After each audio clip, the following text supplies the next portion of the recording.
Hello मित्रों, હવે આપણે આ વિડીયોમાં એક નવો ગ્રામર પોઈન્ટ ફંક્શન્સ શીખવાના છીએ. અહીં બે ગ્રામર ટોપિક ફંક્શન પર આધારિત બે ગ્રામર ટોપિક એક સાથે હું તમને ભણાવીશ. બરાબર?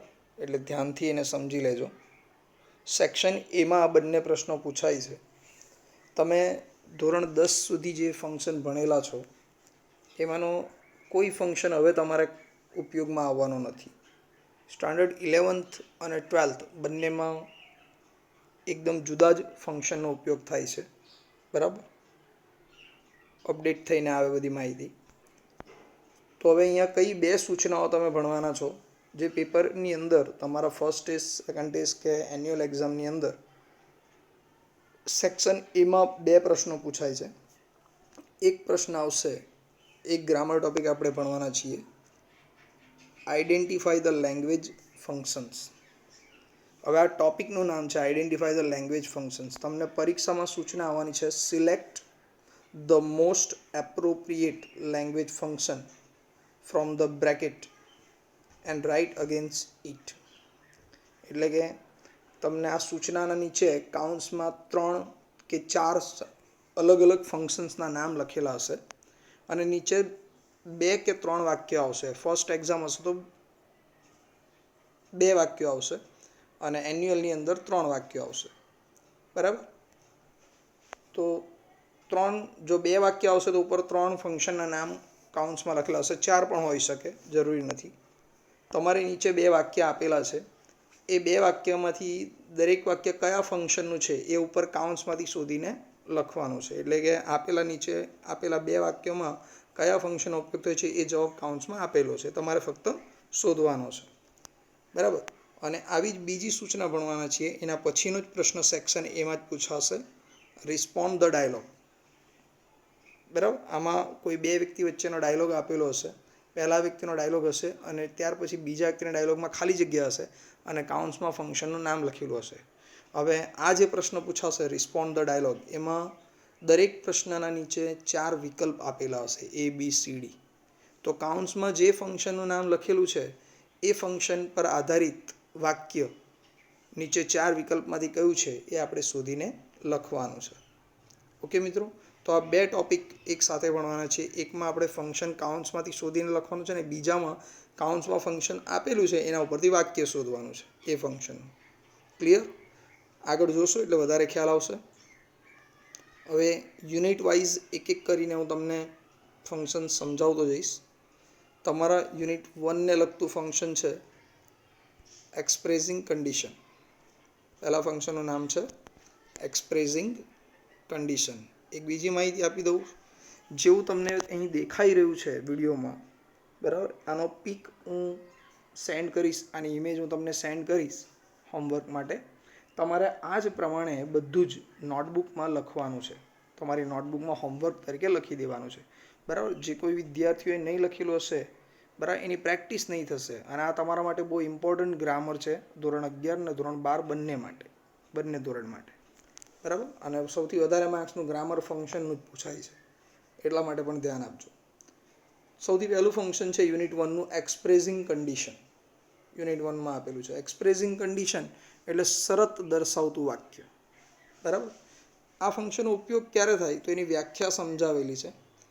વર્તમાનકાળ અને ભવિષ્યકાળને અનુલક્ષીને 2 ક્રિયાઓ આપવામાં આવેલી હોય. એટલે કે 2 વાક્ય હોય, એકમાં સાદા વર્તમાનકાળનો ઉપયોગ થયો અને બીજા વાક્યમાં ભવિષ્યકાળનો ઉપયોગ થયો હોય. તો વર્તમાનકાળ તેમજ ભવિષ્યકાળને અનુલક્ષીને 2 ક્રિયાઓ આપવામાં આવે અને એ 2 ક્રિયા વચ્ચે કેવો ભાવ આપેલો હોય? શરત દર્શાવેલી હોય, કન્ડિશન હોય. જો તમે આમ કરશો તો આવું થશે, જો તમે ઝડપથી દોડશો તો તમે બસ પકડી શકશો કે ટ્રેન પકડી શકશો, જો તમે સારી પ્રેક્ટિસ કરશો તો તમે કોમ્પિટિશન જીતી શકશો, જો તમે મહેનત કરશો તો તમે પાસ થશો, જો તમે ધ્યાનપૂર્વક વાહન ચલાવશો તો તમારો અકસ્માત નહીં થશે. તો આ જો તોવાળી જે શરતો આવે એને દર્શાવવા માટે વાક્યમાં જે ફંક્શનનો ઉપયોગ થાય છે એ લેંગ્વેજ ફંક્શનને એક્સપ્રેસિંગ કન્ડિશન કહેવામાં આવે છે. Okay friends? તો વર્તમાનકાળ તેમજ ભવિષ્યકાળને અનુલક્ષીને 2 ક્રિયા વચ્ચે જ્યાં શરત આપવામાં આવે ત્યારે એક્સપ્રેસિંગ કન્ડિશન નામના ફંક્શનનો ઉપયોગ થાય છે. આને ઓળખવા માટેની ખાસ વસ્તુ છે એની હિન્ટ્સ. બરાબર, શક્ય હોય તો તમે જ્યારે લખો ત્યારે આ જે હિન્ટ્સ જે દરેક ફંક્શનને હું લખાવીશ એને આ પ્રમાણે બોક્સમાં મૂકી દેજો. આ પ્રમાણે બોક્સમાં મૂકી દેવાનું. બરાબર, હિન્ટને, વ્યાખ્યાને મૂકવાની જરૂર નથી, યુઝને. શા માટે એવું કરવાનું? તો એક્ઝામમાં જ્યારે પણ વાંચવું હોય, પ્રેક્ટિસ કરવી હોય ત્યારે ફક્ત ફંક્શનનું નામ વાંચવાનું અને એમાં કયા શબ્દો આવે એ જોઈ લેવાના છે. તો એક્સપ્રેસિંગ કન્ડિશનને દર્શાવવા માટે કેટલા શબ્દો આવે? તો એના માટેના 4 શબ્દો છે તમારા વાક્યમાં. એટલે કે આ ફંક્શન જે આપેલો છે કન્ડિશનવાળું, એના વાક્યમાં ઇફ, અનલેસ, ઓર કે અધરવાઇઝનો ઉપયોગ થાય છે. તો હવે હું તમને ટૂંકમાં યાદ રાખવાનું કઈ રીતે સમજાવી દઉં કે જો વાક્યમાં ઇફ, અનલેસ, ઓર કે અધરવાઇઝનો ઉપયોગ થયો હોય, ઇફ, અનલેસ, ઓર કે અધરવાઇઝનો ઉપયોગ થયો હોય તો એ વાક્યને કહેવામાં આવે છે એક્સપ્રેસિંગ કન્ડિશન. બરાબર, શું કહેવામાં આવે છે? એક્સપ્રેસિંગ કન્ડિશન કહેવામાં આવે છે. ઓકે, એકવાર રિપીટ કરું છું. જો તમારા સેન્ટન્સમાં ઇફ, અનલેસ, ઓર કે અધરવાઇઝ આ 4 સંયોજકનો ઉપયોગ થયો હોય, 4માંથી કોઈ પણ એક સંયોજકનો ઉપયોગ થયો હોય તો એ વાક્ય માટેનો જવાબ શું હશે? એ ફંક્શનનું નામ હશે એક્સપ્રેસિંગ કન્ડિશન. ઓકે, આ વસ્તુને બરાબર સમજી લીધા બાદ તમે એના એક્ઝામ્પલ જુઓ તો તમને વધારે ખ્યાલ આવશે, વધારે ક્લિયર થશે. આવી સૂચના આવશે: select the appropriate language function. Select the appropriate language function. બરાબર, ચલો પહેલું વાક્ય છે. હવે આમાં આ રીતના જે વાક્યો આવશે એમાં શું આવશે? પેલું કાઉન્ટ્સમાં ફંક્શનના નામ આપેલા છે તો આપણે વાક્ય વાંચવાનું અને એના આધારે કાઉન્ટ્સમાંથી ફંક્શનનું નામ શોધવાનું છે. બરાબર, અહીંયા આપણે ઓલરેડી એક જ ફંક્શન વિશે વાત કરીએ છીએ, એક્સપ્રેસિંગ કન્ડિશન, એટલે સ્વાભાવિક છે કે બધા જ વાક્યો કન્ડિશનના જ હોવાના છે. પણ પેલા શબ્દો યાદ કરવા માટે લખેલા છે ઉદાહરણો. કયા કયા શબ્દો આવે? ઇફ, અનલેસ, ઓર અને અધરવાઇઝ. તો તમે જોઈ શકો છો પહેલા વાક્યમાં. બરાબર, પહેલા વાક્યમાં તમે જ્યારે લખશો ત્યારે બી આવું જ કામ કરજો. You work hard, you will get distinction. તો તમે જોઈ શકો છો કયો સંયોજક આવ્યો? ઇફ. તો વાક્યમાં ઇફ હોય તો આ વાક્યના ફંક્શનનું નામ છે એક્સપ્રેસિંગ કન્ડિશન.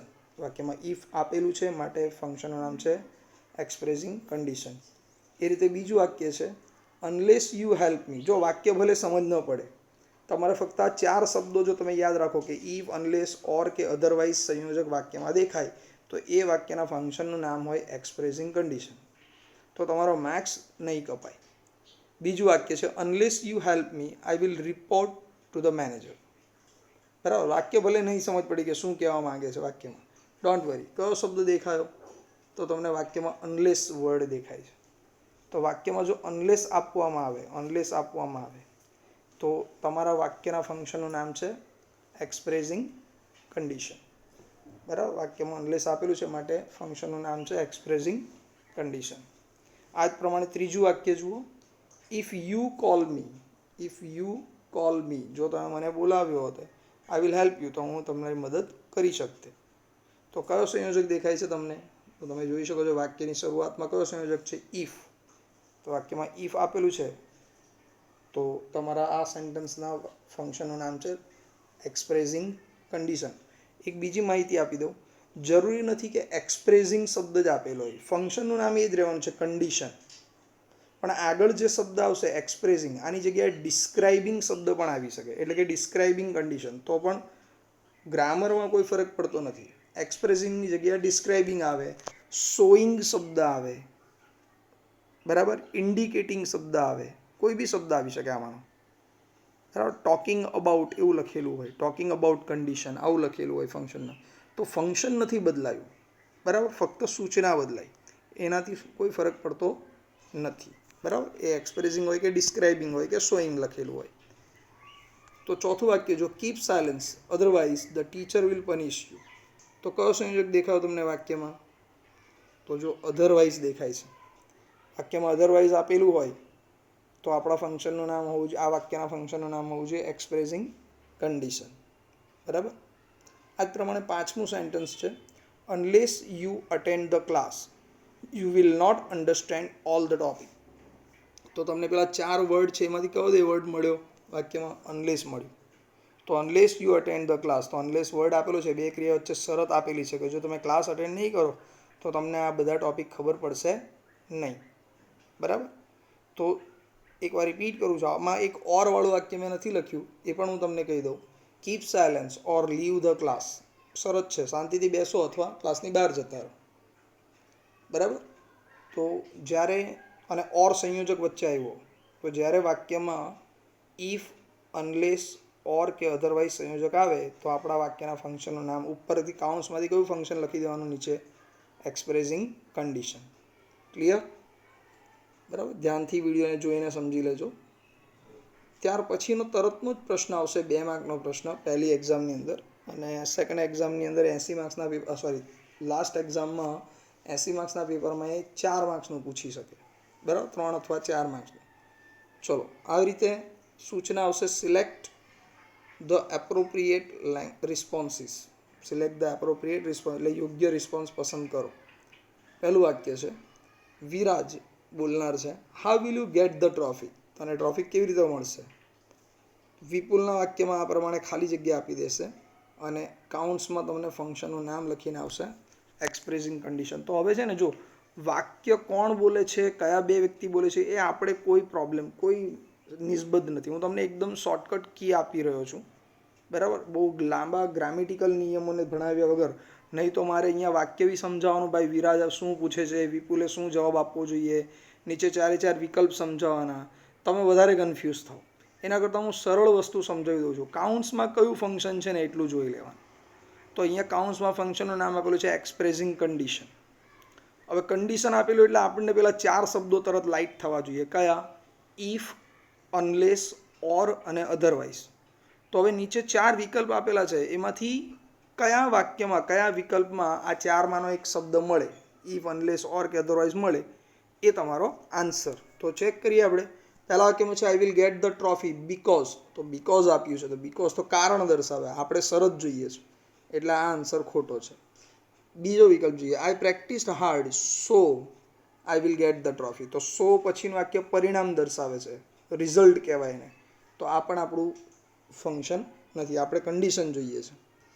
ત્રીજા વાક્યમાં જો ઇફ દેખાયું, ઇફ આઈ પ્રેક્ટિસ્ડ હાર્ડ, જો મેં પ્રેક્ટિસ વધારે કરી હોતે તો મને ટ્રોફી મળી જતે. બરાબર. તો કયો વિકલ્પ, અને ચોથામાં શું આપેલું છે, સો ધેટ, સો ધેટ હેતુ દર્શાવે, પર્પસ કહેવાય ફંક્શનનું નામ. તો પહેલા વિકલ્પમાં જવાબ નથી, બીજા વિકલ્પમાં જવાબ નથી, ત્રીજામાં ઇફ આવી ગયું, તો આ આન્સર એક્સપ્રેસિંગ કન્ડિશન વાળું વાક્ય કયું? ઇફ વાળું વાક્ય. તો સી વિકલ્પ એ તમારો આન્સર કહેવાય. મગજમાં ઉતરે છે?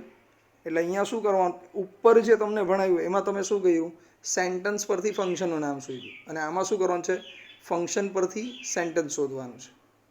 અને એના માટે ખાલી પેલા 4 શબ્દો જ યાદ રાખવાના. બરાબર, એટલે તરત આવડી જાય. આ જ પ્રમાણે બીજું વાક્ય જુઓ. જય કહે છે વેન વિલ યુ સર્વ મી, તમે મારી સેવા ક્યારે કરશો. તો વિનયના વાક્યમાં ખાલી જગ્યા આપી દીધી છે. બરાબર. અને કાઉન્સમાં નામ આપી દીધું છે ફંક્શનનું એક્સપ્રેસિંગ કન્ડિશન.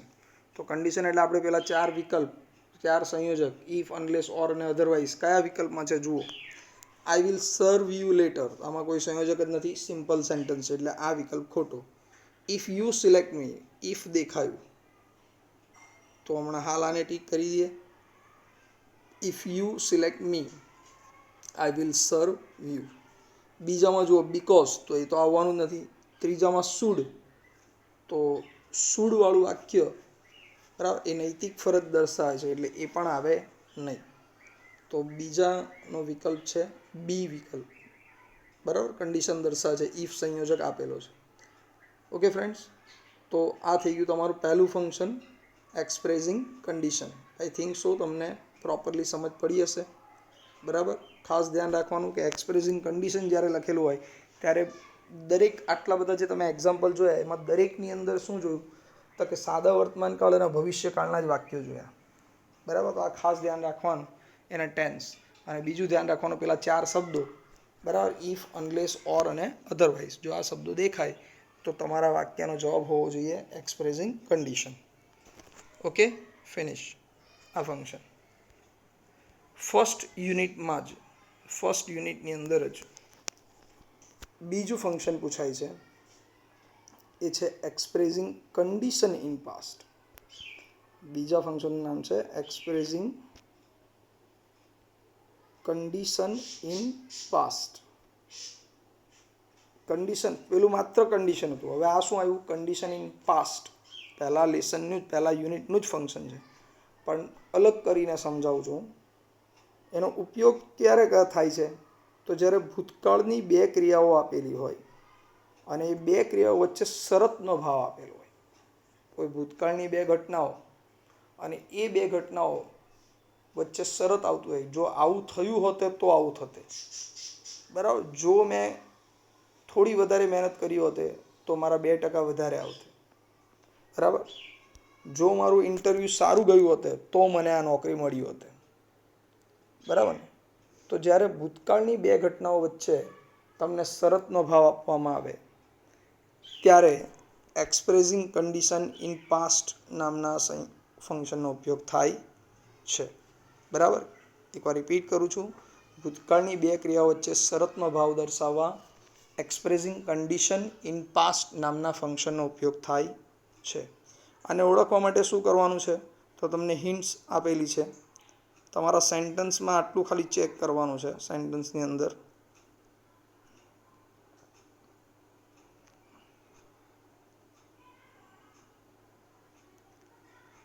જે 4 વિકલ્પ આપેલા હોય, બરાબર, અથવા જે વાક્ય આપેલું છે એમાં શું ચેક કરવાનું? તો વાક્યની શરૂઆત ધ્યાનથી જોજો. ઇફ, કરતા અને હેડ હોવું જોઈએ, માત્ર ઇફ નહીં. ઉપરના ફંક્શનમાં પણ ઇફ આવ્યો. હવે કેટલાકને કન્ફ્યુઝન થઈ જાય, સર તમે આગળના ફંક્શનમાં પણ ઇફ કીધું ને આમાં પણ ઇફ આવે, તો કન્ડિશન લખવાનું કે કન્ડિશન ઇન પાસ્ટ લખવાનું? તો એની સ્પષ્ટતા કરું. ઉપર મેં સ્પષ્ટપણે એની વ્યાખ્યામાં જ બે કાળ કીધા ભારપૂર્વક. કયા બે કાળ કીધા છે? સાદો વર્તમાન કાળ અને ભવિષ્યકાળ. જ્યારે અહીંયા બંને ઘટના કયા કાળની હશે? ભૂતકાળની હશે. તો સ્વાભાવિકપણે એક્સપ્રેસિંગ કન્ડિશન એ લખવાનું આવવાનું નથી, બરાબર. આપણે ફંક્શન લખવાનું આવશે expressing condition in past. Okay, ચલો. તો શું ચેક કરવાનું છે? તો કે વાક્યની શરૂઆતમાં ઇફ આપેલું હશે, ત્યાર પછી એક કરતા હશે અને ત્યારબાદ હેડ હશે, અથવા વાક્યની શરૂઆતમાં હેડ હોય, પછી કરતા હોય અને ત્યારબાદ V3નું રૂપ આપેલું હોય. જોજો ધ્યાનથી, વાક્યની શરૂઆતમાં ઇફ હોય, પછી કરતા હોય અને પછી હેડ હોવું જરૂરી છે. ઇફ હેડ કહેવાય આને. જો સેન્ટન્સમાં ઇફ હેડ દેખાય તો તમારા ફંક્શનનું નામ હોવું જોઈએ એક્સપ્રેસિંગ કન્ડિશન ઇન પાસ્ટ, બરાબર. ધ્યાનથી સમજી લેજો. અને એ જ પ્રમાણે જો વાક્યની શરૂઆતમાં હેડ પહેલાં આવે, પછી કરતા આવે વાક્યનો, અને ત્યાર પછી ક્રિયાપદનું V3નું રૂપ આવે, તો એ વાક્યને પણ તમારે કન્ડિશન ઇન પાસ્ટનું જ વાક્ય સમજવાનું, બરાબર. તો આ બે રીતે આ ફંક્શનને ઓળખવામાં આવે છે. એક વાક્ય આમાં સાદા ભૂતકાળનું આવે, જ્યારે બીજું વાક્ય પરફેક્ટ મોડેલ ઓક્ઝિલરીઝનું આવે. પરફેક્ટ મોડેલ ઓક્ઝિલરીઝ આપણે જ્યારે ટેન્સ ભણ્યા છીએ, પેસિવ વોઇસ ભણ્યા છીએ ત્યારે ભણાવ્યું છે. ઓકે ફ્રેન્ડ્સ, તો આ થઈ ગઈ એને ઓળખવાની હિન્ટની વાત, બરાબર. હિન્ટને મેં તમને સમજાવ્યું એ પ્રમાણે બોક્સમાં મૂકી દેવાનું છે. ઓકે, હવે થોડા એના એક્ઝામ્પલ જોઈ લઈએ. સૂચના આપેલી છે select the appropriate language function. Select the appropriate language function, બરાબર. પહેલું વાક્ય છે, જુઓ. If Jinal had work hard she would not have failed. તો તમે વાક્યમાં કન્ડિશન ઇન પાસ્ટ ઓળખવાનું હોય, ઉપર કાઉન્ટ્સમાં આપેલું હોય તો શું ચેક કરવાનું? વાક્યમાં ઇફ છે, કરતા છે અને હેડ છે. ઇફ, કરતા અને હેડ આપેલું છે, અને પાછળના વાક્યમાં પરફેક્ટ મોડેલ ઓક્ઝિલરીઝનું વાક્ય છે, બરાબર. મોડેલ ઓક્ઝિલરીઝનું રૂપ, પછી હેવ, પછી V3, આવું જ્યારે આપેલું હોય તો એ ફંક્શનનું નામ હોય એક્સપ્રેસિંગ કન્ડિશન ઇન પાસ્ટ, બરાબર. આ જ પ્રમાણે બીજું વાક્ય જુઓ. વાક્યની શરૂઆતમાં શું આવ્યું? હેડ આવ્યું, પછી કરતા છે અને ત્યાર પછી ક્રિયાપદનું V3 છે, રીચડ, બરાબર. તો હેડ પછી કરતા પછી V3 આવતું હોય તો ત્યારે પણ એ ફંક્શનનું નામ થઈ જાય છે એક્સપ્રેસિંગ કન્ડિશન ઇન પાસ્ટ. પાછળનું વાક્ય પરફેક્ટ મોડેલ ઓક્ઝિલરીઝનું આપેલું જ છે, બરાબર. આ જ પ્રમાણે ત્રીજું વાક્ય, if you had posted me the message on WhatsApp I would have reach there in time, બરાબર. તો ભૂતકાળની બે ક્રિયા વચ્ચે શરત છે અહીંયા પણ. તો શું બતાવ્યું છે ઓળખવા માટે? ઇફ આપ્યું, પછી કર્તા આપ્યો છે અને ત્યાર પછી હેડ આપેલો છે.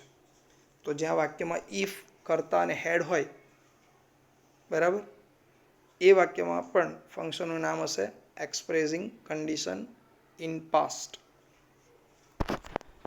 ચોથું વાક્ય છે હેડ યુ બીન હિયર. તો શું જોયું તમે? હેડ જોયું અને આ V3 જોયું બીનું. તો હેડ યુ બીન હિયર, જો તું અહીંયા હોતે, you could have enjoy the party, તો તને પાર્ટી માણવાની મજા આવતે. બરાબર. તો ભૂતકાળની બે ક્રિયા વચ્ચે શરત આપેલી છે, હેડ પછી કરતા અને પછી V3 નું રૂપ આપેલું છે પહેલા વાક્યમાં. તો ત્યારે તમારા ફંક્શનનું નામ ઉપરથી સિલેક્ટ કરવાનું છે expressing condition in past. Okay મિત્રો, ફરીથી કહી દઉં છું, જો સેન્ટન્સમાં ઇફ, અનલેસ, ઓર કે અધરવાઇઝ દેખાય તો એ ફંક્શનનું નામ હોવું જોઈએ એક્સપ્રેસિંગ કન્ડિશન. અને એ જ પ્રમાણે જો વાક્યની શરૂઆત ઇફ, કરતા અને હેડથી થતી હોય અથવા હેડ, કરતા અને V3 જો વાક્ય શરૂ થતું હોય ભૂતકૃતના રૂપથી, તો ત્યારે ફંક્શનનું નામ હોય expressing condition in past. Okay friends.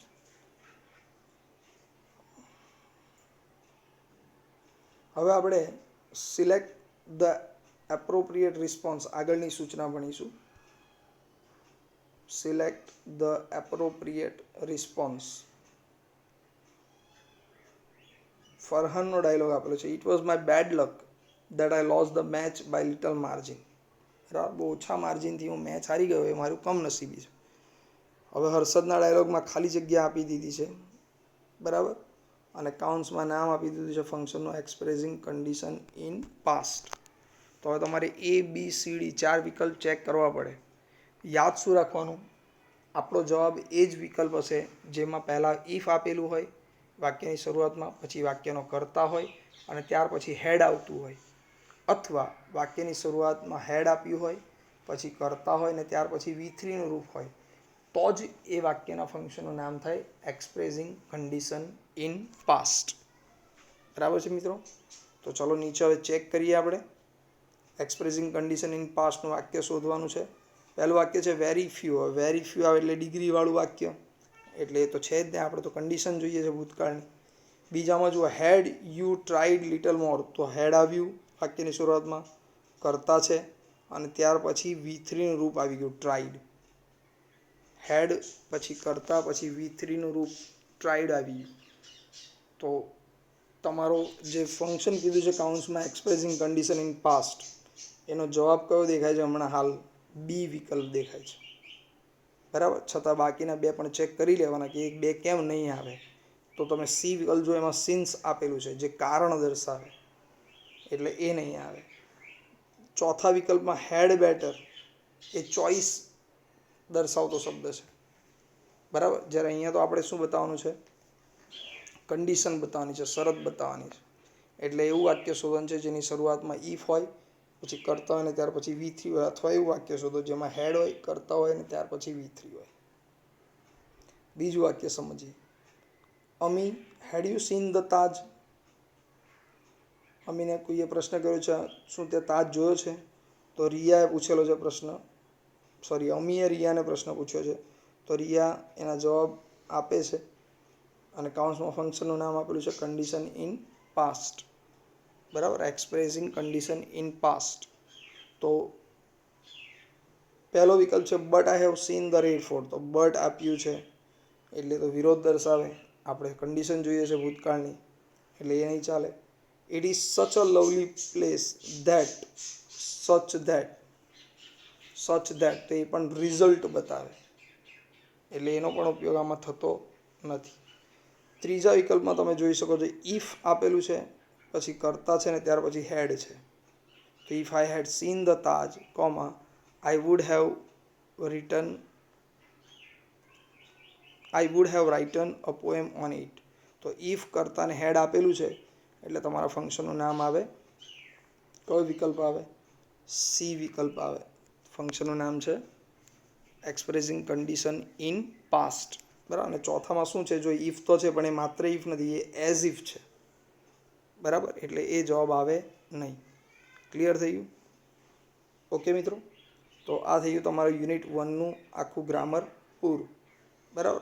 બાકીના જે ફંક્શન્સ છે એ હું નેક્સ્ટ લેક્ચરમાં તમને કમ્પ્લીટ કરી દઈશ. બરાબર. જેટલું ચાલ્યું છે એટલું તમને પરીક્ષામાં પૂછાશે. બહુ સ્ટ્રેસ નહીં લેતા, પણ જે લખવા આપીશ ને એ કમ્પલસરી નોટબુકમાં લખવાની, જેથી યોગ્ય પ્રેક્ટિસ થાય. બરાબર. આના ફોટા જે હું સેન્ડ કરું એ કમ્પ્લીટ જેવું દેખાય છે એ જ પ્રમાણે નોટબુકમાં ઉતારવાનું છે. વિકલ્પ પણ લખવાના છે. ઓકે. તો આ થઈ ગયું તમારું હોમવર્ક. ઓકે દીકરાઓ, બાય.